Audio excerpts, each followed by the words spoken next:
Hi guys and welcome back. So today I'm going to be showing you how to make a poached pear loaf cake. Let's begin.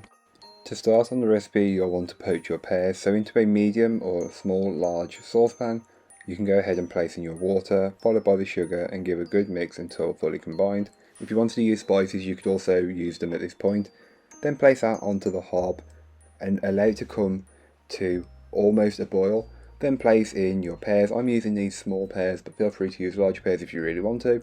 Place them all in there and allow them to sit in there for between 5 and 10 minutes. You'll know when it's perfect as you'll be able to touch the top of it and it'll be soft. Then you can set them aside until needed later on. Don't throw away the water as you can use it. But then to make the cake, you'll want to grab your mixing bowl and place in your butter and your sugar and beat the two together until they are lighter and fluffier in colour and consistency. Once that's been achieved, you can then go ahead and add in your eggs, one at a time or accidentally two at a time until they are fully incorporated. Being careful not to split the mixture. If it happens, don't worry, you'll be able to fix that in the next stage, but ensure all of those eggs have been added in. But it might be a lot of moisture and you may notice some splitting or curdling. Don't worry, it can be fixed. Then you can go ahead and give the bowl a good scraping down just to incorporate any bits that may not have been fully worked in from earlier on. Don't forget to add in all of your vanilla and just fold that in until it's fully incorporated. You can also add it in with the eggs for convenience. Once you've got the vanilla incorporated, you can then add in your dry ingredients, passing them through a sieve first just to remove any lumps that may be in the dry mix, as sometimes the dry mixes do have lumps in them.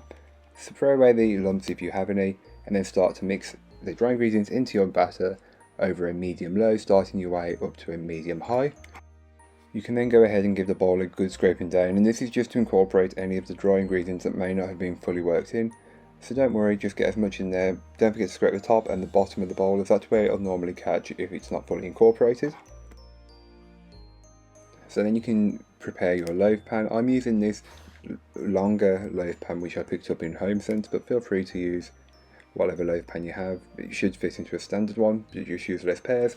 Then you'll want to place a small layer of the cake batter on the bottom, and this will act as a kind of glue to keep your pears in place. Then you can place your pears in. You do want them to touch a little bit, but not too much. If there's a space, it's not an issue. If there's not a space, don't worry, again, not an issue. And repeat until you've got all of your pears in your tin on top of the bottom layer of cake batter. Then just place your cake batter into a piping bag and spread it all around, or pipe it around I should say, all around the pears until you have no cake batter left. Then you can always just smooth and level out where it may not be perfectly level, and then place into your oven and bake it off. I will leave all that information in the blog post, which will be linked down below. Once your cake is baked and cooled by for about 15-20 minutes, you can then go ahead and take some of that poaching syrup and just brush it over the top of the cake. This is completely optional, but it's just a good way to incorporate that, that poaching liquid and not to waste it. You won't use all of it. Then you can go ahead and brush the top of the cake over with some apricot glaze or apricot jam and just get a good coating on the top. This is just to add a bit of a preservative flavour and texture. Then down the middle I just sprinkle over some almonds. Again, you don't have to, but this is what works for me. And then that's pretty much all you need to do before you cut it up. It's very quick, very easy and very simple, and can be made a couple of days in advance if you want to. You can then just go ahead and start to cut yourself generous chunks. As you can tell, you can see the pear, you've got the cake. It all works really well and ties in together, so definitely recommend trying it.